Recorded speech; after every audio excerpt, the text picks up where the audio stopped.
As we mentioned last session, there's a specific mitzvah aseh to work on your midos.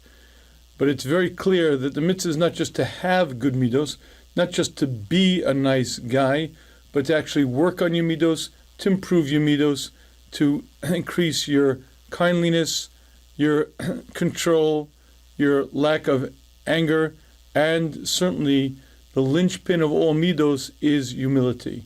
The center point of all midos, and that which will affect every other midah more than anything else, is humility. And working on humility is something that is central to being an Eved Hashem. But the biggest problem, as we discussed in the last session, was how do you define humility? How do you understand humility? And certainly if you don't recognize what the midah is, you can't work on it. We also mentioned one point of very important, and that is the key distinction between humility and a lack of self-image. If you're an extremely wealthy person and you say you're poor, that's not called humility. If your name is Ramosha Feinstein and you say, I don't know how to learn, that's not humility. Humility is recognizing your strengths, recognizing your talents, and not assuming any credit is due to you, not taking credit for things that you did not do. And the classic example for me, the mushal that well defines it, is Joe the crane operator. That's a fellow who was operating the crane. The crane is lifting tons and tons of dirt, moving pounds and pounds, incredible, huge tons of dirt. But Joe is the little guy inside. He moves the levers.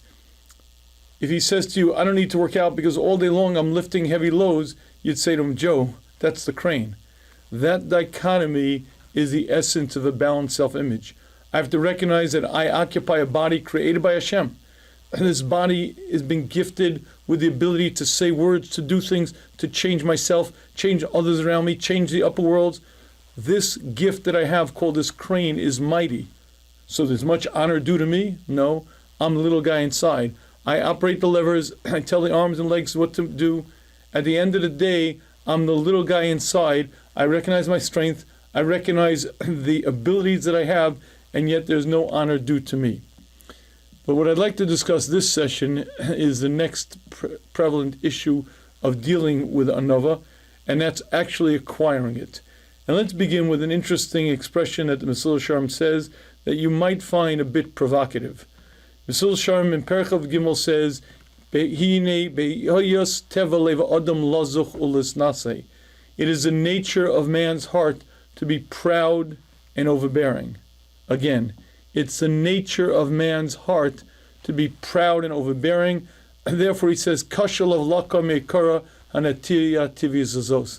it's very difficult for him to uproot this natural sense. Now, if we think about that line, it might be curious. Number one, is that true? The nature of man's heart is to be proud and overbearing, to be arrogant, to be a balgaiva? I don't know if it's true. How many people do you know who you could really say are arrogant? How many people do you know who you could call bombastic? Okay, there's some individuals, certain people come to mind, but is that the nature of man's heart? And even more than that, if it's true, why is it true? And what can we do about it? And to work on this, to focus on this, I'd like to better understand arrogance and then the flip side, humility. Because you see, those two midos are opposite sides of the same coin. Arrogance and humility are the exact mirror images, and when you understand one, you understand the other, and when you understand how to work on one, you understand how to work on the other. So let's begin with the midah called arrogance, and let's see if we can better understand what it is, and where it comes from, and how a person can eliminate it from their essence. And to do that, let's begin with a very interesting medrash. When Moshe Rabbeinu and Aaron HaKohen showed up at Paro's palace, it was not just a regular day in Paro's kingdom. It was the day that he was anointed emperor over all of the other kings of the universe. It was a tremendous day of honor and accord for him. It was a day where all the other kings brought various presents, they brought crowns, and it was a huge coronation process. And in the center of this huge coronation process shows these two Zakanim. Moshe Rabbeinu and Aaron HaKohen were phenomenal human beings, not just spiritually, their physical dimensions. They were tall, majestic, and there was an aura about them. But here's the point. They did not belong in Paro's court. You see, you didn't just show up to Paro's palace and say, "Hi, I'm here." You had to be invited. The guards had to let you in. But no one invited Moshe and Aaron into the palace. And Moshe and Aaron show up, and there they are, majestic, tall, powerful, with an aura about them that's difficult to imagine and difficult to describe. And at which point some of the messengers of Paro say, "Your Majesty, there are two older gentlemen here to see you." Says Paro, "Well, what presents have they brought?" "They brought no presents." "Well, make them wait." Well, it wasn't very long that they waited, but Moshe and Aaron come in front of Paro and they say, "Let the Jewish people go." "Who sent you?" "Hashem." "Who's this Hashem?" "Hashem is the creator of the heavens and earth." "Never heard of this God. How old is this God? How many cities has he conquered? How long has he reigned?" Says Moshe to Paro, "God is the creator of the heavens and the earth. He made the sun, the moon, and all that's contained in the cosmos. He made you, and he made the Nile. All that exists is by his words." At which point Paro stands up and says, "Liar! I made the Nile, and I made myself." And that's the Midrash. Now the problem is that Paro was a sane, rational man. And he's not the only person in the world who made himself into a god. The Midrash tells us there were 4 human beings who made themselves into gods, and they actually believed it. Paro was not feigning. Paro was not pretending. Paro was not putting on shows. He actually believed that he made the Nile and he was responsible for his own creation. Remember, from the time that Yaakov Avinu gave the original Paro the bracha, every time Paro went to the Nile rose to greet him. And apparently, with all the goings on and etc., Paro accepted the fact that he created the Nile, he made himself, he was God. Now, the problem is, it sounds a bit strange, because you can sell a bill of goods to other people, you can tell me you're powerful, you can tell me you're rich, you can tell me you're famous, but you can't tell me you made the Nile, you can't tell me you made yourself. And let's focus on this for a minute, because again, he's not the only human being who ever did this. In the 1st century, there was an emperor, Caligula, and he was outraged at the Jews because they were the only people in the entire Roman Empire who refused to put his statue in their temple. And there was a lot of trouble with the ruling emperor, Caligula, and the Chachamim sent messengers to try to appease him and try to explain to him that they're really friendly with his monarchy. In any case, the delegation of Jews enter and say, "Your Majesty, we're here to wish peace upon you." Says Caligula, "Enemies of the gods, what are you doing here?" "Please, Your Majesty, we're not enemies at all. Just this year, the Jews have brought 3 sacrifices in the emperor's honor in our temple." Says Caligula, "Exactly. You brought 3 sacrifices in your temple, but not one of them was to me. You brought sacrifices, but not to me." Now again, here we have a situation where a fellow is quite serious and quite delusional, and the question is, how could it be? How do we understand a sane, rational person saying such words and expressing such sentiments? And I believe that once we understand the middah of arrogance and how it functions, we'll better understand how this happens. So let's begin. What is a middah of arrogance? Now, most people can identify an arrogant person. He's bombastic, he brags, he's a show-off in the limelight. But what is the middah of arrogance? So Mesil Sharm in Perkei Aleph defines for us, Shadam machshiv atzmo ba'atzmo. He feels internally that he's chashuv. He feels internally, ki lo na'at tehila, to me is worthy praise. I am important, I'm significant, I'm weighty, I'm mighty, I'm chashuv, and I'm worthy of praise. That sense that I am chashuv and I am worthy of praise is arrogance, is gaiva. But here's the question. Where does it come from? That sense, I'm important, I'm weighty, I'm mighty, I'm significant. What causes it? You see, every middah that you're going to work on has a source, and once you're able to source it, you're much better able to work on it. But interestingly enough, the middah of arrogance is unique amongst all the middos. Every other middah, every other character trait that you're going to work on has a parallel in the animal kingdom.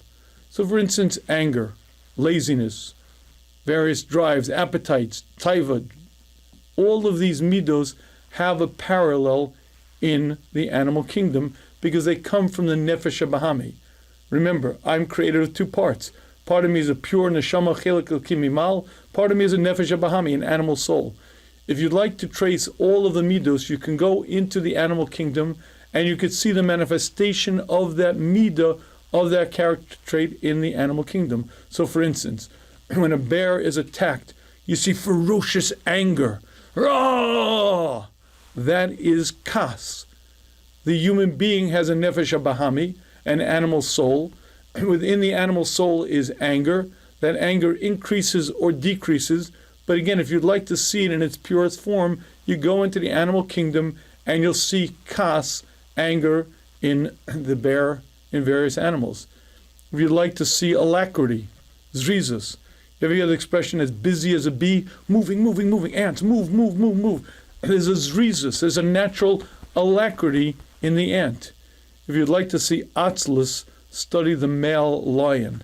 The male African lion is the most lazy, almost depressing thing you've ever seen. It lies in the sun 20 hours a day sleeping.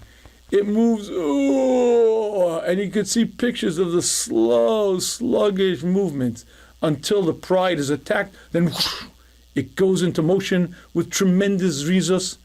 Once the danger passes, it goes back to its heavy, sluggish, lazy nature.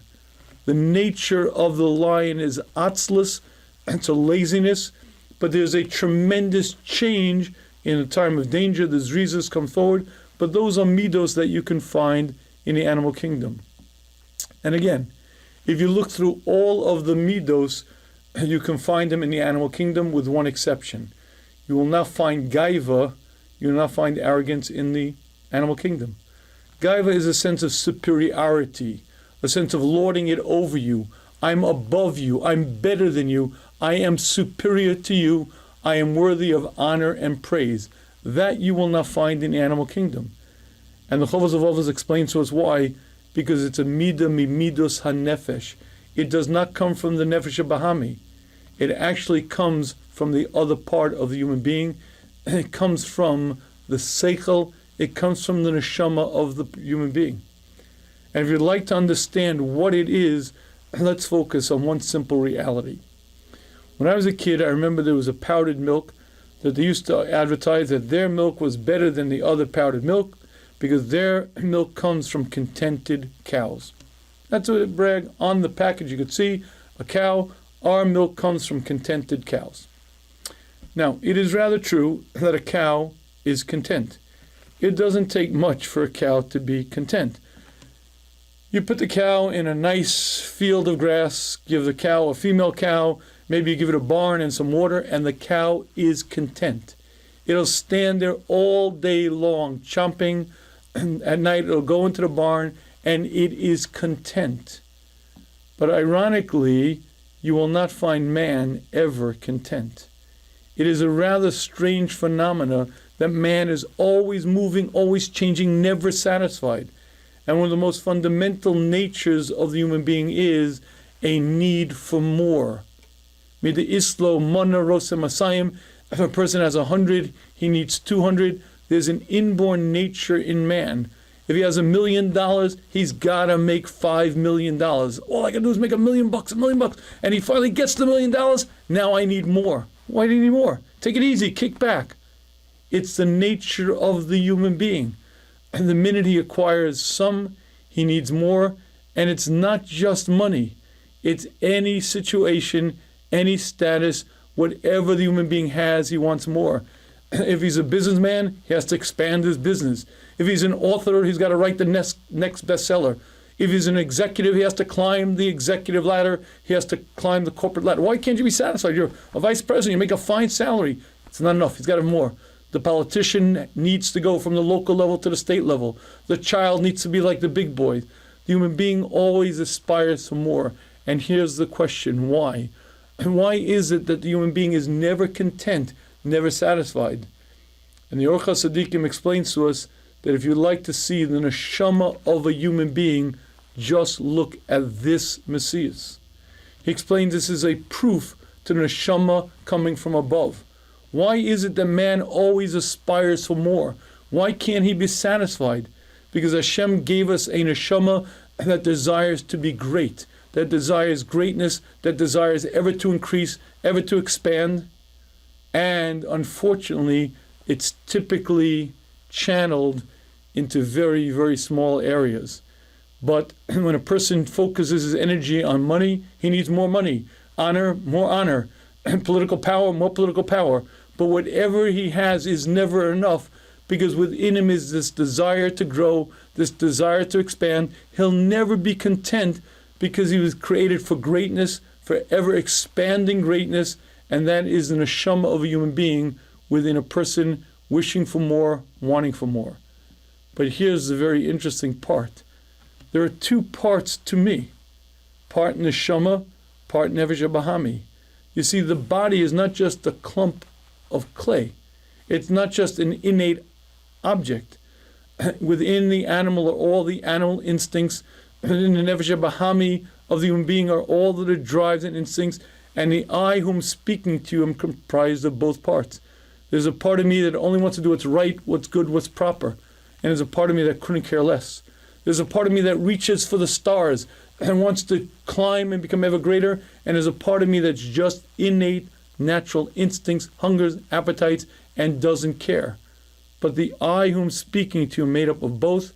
I am at the same time brilliant, insightful, and thinking, and the other time selfish, bratty, self-centered, because there are two diverse parts of me. And if you think about the human being, the first thing you should realize is that we are a terrible mismatch.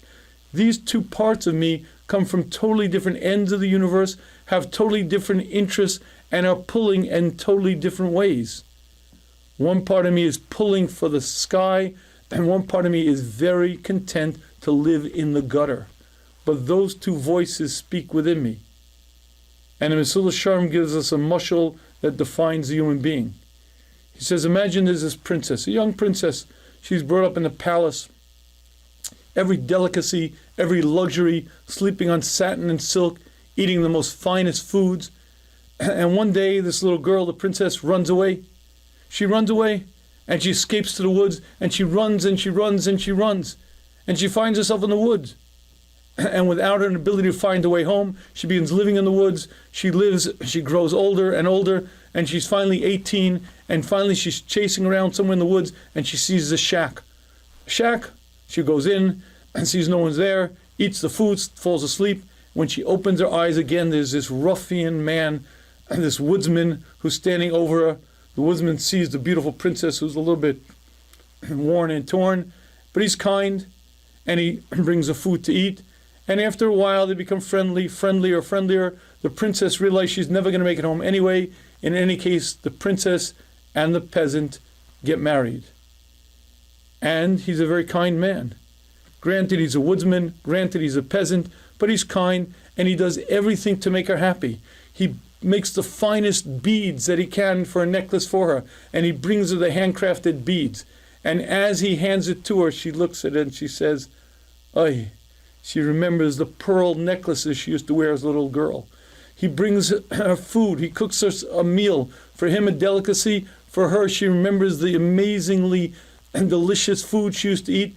Anything that the peasant brings to her has no value, has no meaning, because she was brought up in finery. She was brought up in the palace.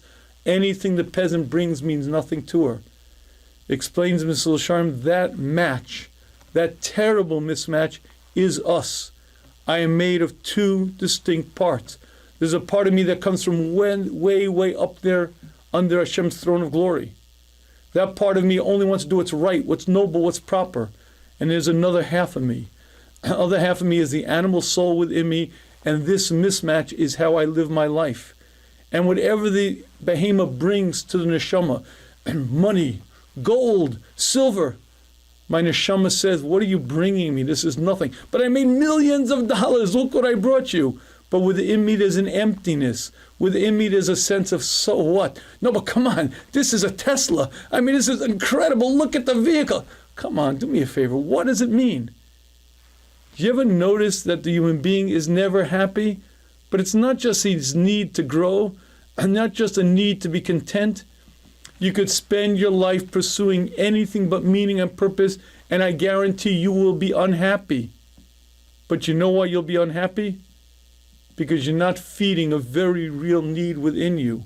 Within me is a need for real growth, real accomplishments, to serve Hashem, to grow, to learn, to daven, to do things for other people, to change myself, change the world I live in. If I meet that need, I grow, I accomplish, and there's an inner joy. But if I live my life busy in this world, doing everything else but that, I'm running, and there's an emptiness within me, there's a hunger within me.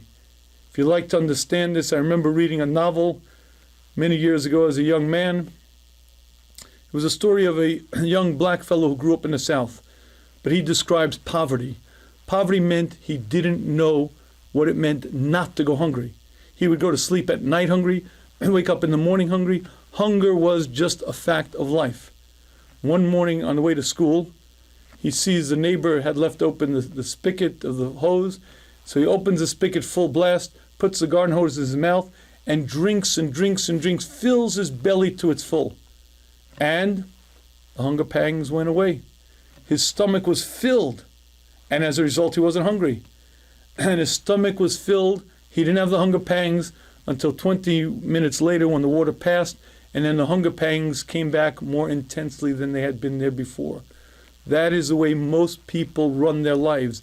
They run from this to that, that to that, pursuing money and honor and pleasures and whatever it may be, and there's an ever-increasing hunger within them. But why? I got it all. I'm famous. I'm rich. I got the corner office. I own the company. I have made it. Why am I so empty? I'm so empty because I'm hungry and I'm trying to fill my hunger with water. When you try to fill the need for growth with anything but that, there's an emptiness inside. You don't wake up until 35 or 40, but you put your head down on the pillow at night and you say, what am I here for? What am I accomplishing? What am I doing? I'm making money. I'm rich. I'm famous. Come on, look at it. Life is great. So why do I feel so empty inside? I feel so empty inside because of the voice within me that says, this is not what I was put here for. This is not what I was put here for. This is not what life is about. And that voice within me is part of me. You could run from the voice, you could hide from the voice, but it's ever there. And unless you learn to meet that voice, you're not going to be satisfied, you're not going to be happy. But that tension is there, and that tension is a part of the human being. Sometimes a person can use that powerful voice within him to grow and accomplish, but sometimes if he doesn't answer it, a person could subvert it and create a tremendous amount of self-inflicted damage. Now, let me explain to you what I mean. Sears Roebuck and Company introduced good, better, and best to the world. The old Sears Roebuck catalog, you'd say a big, thick catalog, and they had three quality of product: good, better, and best. Good meant this was a good product, fine, good quality. Better meant it was even better, a little more expensive, but a better quality. And best was the top quality. Now that is a very interesting way to sell various products, but here's an interesting observation. Why is it that the boy in class is never satisfied to be better? Imagine I'm a better boy. I should be very happy. Imagine I'm an athlete. I should be a better athlete. Should be great. And why is it that the Baal Gaiva particularly will never be satisfied with better? Imagine I have $10 million. That's pretty good. But the minute I see somebody with more, it destroys me. Why is it that I'm somewhat well known, the minute I find someone more famous, it kills me? And why is it the minute that I find someone more powerful or someone with more honor or whatever it may be, it kills me? And I'd like to share with you an interesting observation. And by definition, Gaiva is a need for extreme greatness. It's a need for greatness. It's an inner need for expansion, but I'd like you to understand why it's there. It's there because that's my neshama. My neshama crying out, I'm not satisfied with what you're presenting to me. Now I fool myself and I say what I need is more of it. $1 million isn't enough, I need 10 million. 10 million isn't enough, I need 100 million. This position of honor isn't enough, I need more positions of honor. I need more accolades, I need more, I need more, I need more. What you're looking at is an unfulfilled soul. But if you'd like to understand Paro, I think it's really quite simple. You see, within Paro, there was a neshama like any other human being had a neshama. And within Paro, that neshama said, what are you doing? Okay, you're a king, but big deal. What are you accomplishing? What am I accomplishing? Look what I'm accomplishing. I'm great. No, you're not. You're nobody. You're nothing. Yes, I am. Look how great I am. You're a nobody. You're not doing anything. But I am great. I am great. There was an inner tension that flashed all day long. And no matter how much self-aggrandizement he did, no matter how pompous he became, there was an inner voice that said, but that's nothing. You see, it's not your aunt. It's not that bothersome teacher. It's your neshama within you that says, what are you doing? What are you accomplishing? You're not doing anything. You and I have limits to how bombastic we can be. Paro had none.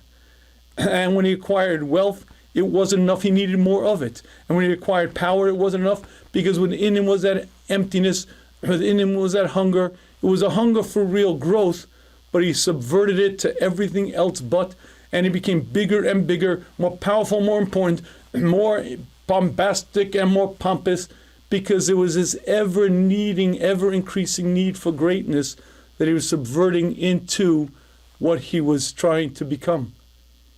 And if you'd like to see the extreme of Gaiva, you'll look at a man who stands up and says, I created the Nile and I made myself. But how could he think such a delusional thought? The answer is because that's when his neshama demands from him. You see, my neshama knows that I was created for infinite greatness. My neshama knows that anything you're going to bring to me is nothing. Peasant, you're bringing me money, you're bringing me honor. I'm not satisfied with that. I come from under Hashem's throne of glory. I know real greatness. And what you're bringing me is trinkets. It's not enough.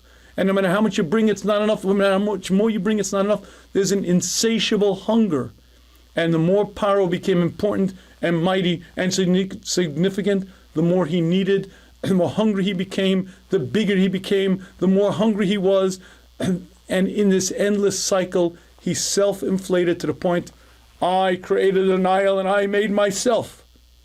And if it sounds delusional, it's not delusional at all. It's the extreme. Gaiva in the extreme stems from the neshama, and the reason why it can expand to such extent is because that's the greatness of neshama, and nothing other than true greatness will ever satisfy the neshama. Now, that being said, where does it leave us? Number one, how do I work on this thing called Gaiva, or humility? And number two, how do we understand that line that the Mesil Sharm said? So let's begin with the following. Here's an observation. The Baal Gaiva is a very interesting human being. The Baal Gaiva is the person who's very, very important. I'm mighty, I'm weighty, I'm significant, I'm worthy of honor and praise. Ha ha, look at me. Here's an interesting phenomenon. Do you ever notice that the Baal Gaiva is desperate for your approval? Now, wait, understand this. Mr. Baal Gaiva, you are very important, very weighty, very mighty, and I'm not, right? You're big and I'm little, right? So why are you so desperate for my approval? Why do you need me and everyone else's notice and approval and applause? Why is it that the arrogant buffoon is so hungry for constant approval? And this is the great secret. And the great secret is because the Baal Gaiva is constantly puffing, trying desperately to inflate that ego that he knows is false. And the reason why he needs constant accolades and constant praise and everyone's attention is because he knows it's false, and he needs to constantly puff it up because he's in an extreme sense of discomfort. Because that sense of, I'm great, I'm mighty, I'm superior, is false, and he knows it. Now again, it's his neshama screaming out, I should be important, I should be great. But he's meeting it with everything but greatness. He's meeting it with honor and money and foolishness of this world, and because of that, it's false, And because of that, he's empty. And the reason he needs your constant approval is because he's puffing, desperately trying to keep that big ego inflated when he knows it's false, and he's in desperate strait. And this is one of the first things to understand if you'd like to understand Gaiva and how to work on it. Number one, Gaiva is unmet godless Adam. It's the real greatness of the human, the real aspirations for greatness, but it's subverted and misconstrued into a sense of I'm important, I'm weighty, I'm mighty, I'm big, puff. And the more he puffs, the more false he knows it is, the more he needs constant accolades, constant approval, and he is the most unhappy person in the world. Once you understand that, then you understand the antidote to arrogance. As the Chovos HaLevavos explains to us, the antidote to arrogance is simply something called reality. Reality. The simple reality that I am a human being. What do you mean, I'm mighty, I'm weighty, I'm significant. Mr. Weighty, mighty, significant human being. What happens if you get hit by a car? Me, the big, mighty, strong me? Not so good. Oh, more than that. The Kochliar gives us a mushal. He says, I want you to imagine the following. Imagine that Hashem created a man made of paper. Imagine Hashem took a 2-dimension paper man, just a piece of paper, and out of this piece of paper, Hashem drew a man, and you have a 2-dimensional man made of paper. A paper man. Okay. And he's, Vayipach Ba'apav, Hashem blew into him, and this paper man is alive. Now this paper man comes amongst us, and here we are, regular human beings. And he's like, oh, careful, I might rip. Wait, you might cut me. Wait, what, that cigarette? Put that away, you crazy. I can burn up, The paper man would have a tough time being arrogant because he's made of paper. We human beings are made of flesh, and he's made of paper. It'd be very hard for him to have a sense of arrogance. Explains the Kochliar, don't you get it? We're made of paper. What happens when I rub my arm against the wall without realizing and there's a nail sticking out and the blood gushes out? I used to ride my bike, and Harriman is near to my home. I would ride for exercise, and I would do something that wasn't too bright. I would put earphones in, I would be listening to either Shurim or things, whatever. In any case, I'm riding my bike, and I'm riding very intensely, very focused, and I did something very dumb. I pulled left, and I didn't look. There was a truck. The truck hit me. Bike, truck, not so good. I went flying up in the air, and I landed on the concrete. Big, powerful, mighty me. Chazdei Hashem, I'm alive to tell the tale. But it's not so simple. Human beings are not mighty. Human beings are not powerful. Human beings suffer many diseases and many infirmities. And the big, powerful me is hit by a truck, hit by a car, hit by a bullet, hit by a crane, and the big, powerful, mighty me isn't. But you see, that's called reality. You see, the sense that I'm weighty, I'm mighty, I'm superior is based on a delusional state. And that delusional state is, I will live forever, I'm invincible, I'm all powerful. And it's true, you may feel that way when you're 18. But if you've lived through Corona, or you've lived through other people, Rahman San, getting cancer, or any of the untold amount of diseases and illness and situations, you quickly realize that I am made of flesh and blood. I am but a mortal human being. I'm not mighty. I'm not weighty. I'm not superior. I am a bus of Adam. And now we can understand what humility is. Explains Mr. Sharm, humility is a simple recognition. Ein atehila v'kavod ruim lo. Praise and honor are not due to me. Kol shekain, surely, surely not lording it, not being above anyone else. I may have gifts, I may have talents. Talent on loan from God. Gifts temporarily given to me. And with those gifts I can accomplish tremendous things. I could do, but how much honor is due to me? I'm Joe the crane operator. I'm the little guy inside. I'm not weighty, I'm not mighty. Gaiva is a sense of delusion. It's a sense of falseness. It's a sense of I'm weighty, I'm mighty, I'm superior, I'm above. When I take credit for Hashem's work, I can feel that way. Look, I have a great voice. I sing and people come running to hear me sing. So I'm great, right? Did I create the vocal cords? Did I know how to stretch the larynx? And did I even know how to produce a brain or an organ? But more than that, my voice is going to leave me. Let's assume I have a beautiful voice. How long does it last? Till you're 50, 60, then it's gone. I'm powerful, I'm young, I'm strong. Yeah, go to the old age home. And you'll see powerful young people get older, not so powerful, and what you quickly realize is, I am a nivra, I am a creation. Explains the cure to arrogance is a simple thing called reality. Recognizing that I am a human being. Recognizing that what happens when I fast on Yom Kippur is, the big, powerful me is very weak and frail. And when I get sick, the mighty me isn't so mighty. And I'd like to share with you a few Musar exercises if you would like to really grow in humility. Here's a very simple one. Try this one on me. In the middle of February, go out wearing just a t-shirt. Go out for 10 minutes, let's assume it's 20 degrees outside, and go out in a t-shirt and stand outside for, let's say, 10, 20 minutes. Mighty me, superior me. I'm not so superior. I'm not so mighty. I'm a weak, vulnerable human being. Would you like another one? Here's another simple Musar exercise. Go to a swimming pool, and I want you to take a deep breath. Dive in and hold your breath underwater for 10 minutes. 10 minutes.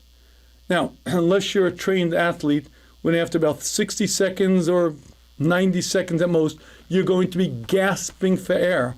The great, mighty, powerful me cannot exist without constantly breathing, constantly.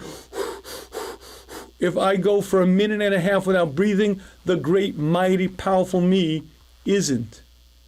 But do you understand why it cures gaiva? Because gaiva is sheker, it's a lie. It's assuming the current state will last forever. It's assuming credit for Hashem's attributes. It's pretending that I am the creator. And when I understand that all of gaiva is based on one thing, based on sheker, then I can understand how it is to work on it. And I'd like to share with you one more interesting manifestation of this tension within the human being. As I mentioned, all gaiva, as the Chavos explains to us, comes from that inner sense. It comes from that sense of a need for godless, a need for greatness, and that need is either met properly or it's met improperly. But you see, that need is a drive within the human. Hashem created us to grow and accomplish, to become really great. And either I use that to become great, to work on my middos, to work on my davening, to be a better person, or I feel that need, but I'm not satisfied, and I inflate, and I inflate, I inflate. But you see, sometimes gaiva works the other way as well. I don't know if it's true or not, but Napoleon was supposedly suffered from the Napoleonic complex. What is a Napoleon complex? It's an inferiority complex. Napoleon supposedly was 5'2", and there are those who say, or at least conventional wisdom says, that he overcompensated for short height by seeking power, war, and conquest, because he had this inner sense of unmet need. I'd like to share with you that whether it's true for Napoleon or not, it's something that I saw on a regular basis. As a Rebbe in high school, I would deal with fellows who come to me with different issues, and it didn't happen exactly like this, but it's not that far off. Monday night, a guy comes to me. This guy is talented, smart, good in learning, very, very put together guy, excellent ball player. He's got all the milas, everything. And he says to me, Rabbi, I don't know what it is. I don't feel good about myself. I just don't feel adequate. I feel other people are so much better and so much more adequate. Help me. Okay, so I try to tell him you have to be fair to yourself. You have a lot of talent, you have a lot of abilities. Obviously, your thinking is off, and you have to really think positively. Okay. Wednesday night, another guy comes to me. This guy is a regular guy, not particularly talented, not particularly smart, nothing really going for him. Rabbi, you got to help me. I have a sense that I'm much better than everybody. I'm much smarter than everybody. Everything I do is so much better. And I want to say, wait a minute, guys, can we just swap brains? The super talented guy who was here Monday feels like a loser, and the regular guy Wednesday feels like he's so superior. What's pshat? And the answer is both of them are addressing this tension, this voice inside. Within both of them is this voice of, I need to be greater, I need to grow, I need to accomplish. The right answer to that voice is to do exactly that. To learn, to daven, to grow, to do chesed, to work on my middos, to become eternally great. But that is a very difficult course to follow. Typically what happens is one or the other. Either a person inflates, what do you mean I'm not great? I am great. You know how great I am. I'm smart. I'm clever. Look how handsome I am. Look how rich I am. I am great. Or the opposite. The voice inside says, you're not great. You're not doing anything. And he says, you're right. I'm nobody. I'm nothing. I'm inferior. The inferiority complex comes from the same voice that creates the gaiva. You see, gaiva and inferiority complex are exactly that, the opposite sides of the coin. The voice inside me says, why aren't you growing? Why aren't you accomplishing? Why aren't you doing world-changing events? And the right answer is, you're right, let's get to work. But unfortunately, that's not the typical answer. When that voice within me says, why aren't you doing great things? Typically, the person says one or the other. Either, I am great, look what I'm doing, and he inflates, becomes bombastic, becomes a Baal Gaiva, or, you're right, I'm not great, I'm nobody, I'm nothing, and he becomes a damaged self-image. Both of those are answering the same voice, and both of them are answering the unmet godless ha'adam. I think this Chazal shares with us a very penetrating, eye-opening concept. Paro was a rational, sane person. When he said to Moshe, he stood up and he said, I created the Nile, I made myself, he meant it. And how could a person be so delusional? Because within all of us is a need to be great. But anything in this world of greatness pales in comparison to the greatness for which we were created. We were created for eternal greatness. We were created to create upper worlds. We were created for greatness well beyond any money or fame or fortune or anything that you could bring to us in the world. It's the peasant married to the princess. The peasant can bring anything. Can bring money. It means nothing. The princess was brought up on satin and silk. My neshama aspires for ever greater. Paro was in a position where he could really expand. And when the voice inside him says, you're not great, you're not doing it, what do you mean I'm not great? You know how great I am, you know how big I am? And he could inflate and inflate and inflate until he could feel like a god. How could he be delusional? It's not delusional. That's his neshama crying out, you should be eternally great. You should be as great, almost like you're creating the image of Hashem, which, by the way, we all are. And my neshama knows it, and my neshama demands it. Kalugia could say the words, you haven't brought any sacrifices to me. You're an enemy of the gods. Because he could believe that, because when a person is allowed full expansion, and that's what that voice inside him demands. As the Chovos HaLevavos explains to us, the root of all arrogance stems from the unmet godless Adam. It's a middah hanefesh. You'll find all of the character traits in the animal kingdom. You'll find anger. You'll find jealousy even. You'll certainly find laziness. You will not find gaiva. Arrogance is a sense of superiority, sense of lording over, a sense of I'm bigger, I'm better. That comes from one source. That comes from the neshama. And the neshama within me demands growth. That's why the human being is never content. That's why when the human being gets into money, never is money enough. When he gets into honor, there's never enough honor. No matter what he has, he needs more. As the Orchas Tzaddikim explained to us, that is the human being, that's the neshama within a person. The neshama needs more. The animal is content. Elsie the cow sleeping in the field is content. The human being can never be content because I have a neshama that aspires for more. The problem is I either meet that desire properly or I damage myself. If I meet that desire properly, I grow, I accomplish, I set real powerful goals, and I grow as a human being. I learn, I daven, I do chesed, I change the essence of me, and for eternity I make myself into someone great. But if I don't meet the voice that way, there's an ever sense of emptiness within me. And most people spend their life trying to fill that emptiness with trinkets and toys, and running from distraction to distraction. But it's like drinking when you're hungry. You drink and for a little while it fills you. You no longer feel the hunger pangs until the water passes and you're more hungry than you were before. Unless you learn to fill that voice with real meaning, with real tochen, with real purpose, you're going to be ever empty. And when a person is empty, he has one or two choices that he responds with. Either he says, what do you mean I'm nobody? What do you mean I'm not? I am. Look how great I am. Look how important. Do you know who I am? You know how smart I am? You know how clever I am? Or the opposite, he says, you're right, I'm not great. I'm nobody. I'm nothing. And both of those opposite sides of the coins are the answer to the same voice. The wrong answer, either self-inflation or self-deflation. The right answer is to grow and accomplish. When you understand this, you're able to understand how to work on the middah. The middah of gaiva and its counterpart, the middah of anova, are worked on most powerfully, as the Chovos HaLevavos explained to us, by recognizing one simple reality. I am a human being. I'm not almighty. I'm not all powerful. That's a Kadosh Baruch Hu. That's my creator. I am but a nivra. I am a creation, a small human being, a paper man. I cut my skin and my blood rushes out. One lone microbe and I'm toast. A car, a truck, and it's all over. I'm not weighty, I'm not mighty. So you mean I'm nobody, I'm nothing? I was created in the image of Hashem. I can do tremendous things. I can change this world and change people around me. But that's the crane that I operate. I'm Joe the crane operator, the little guy inside. And when I realize that, I recognize my potential, I recognize what I could do, and I recognize I am but the little guy inside. When I understand the danger of gaiva, I understand why the Mesillas Yesharim says, Teva leva adam la zuchel esnaseh. It's natural for a person, unless you learn to work on this, to become bombastic and self-inflated. But why? Why? Because that's my neshama within me. And either a person grows and meets that neshama properly, or he becomes a Baal Gaiva, or the opposite, but address it he must. When you understand this, you're able to work on the middah, and you understand this, you're able to grow, and when you understand this, you're able to really accomplish what you're put on the planet to do.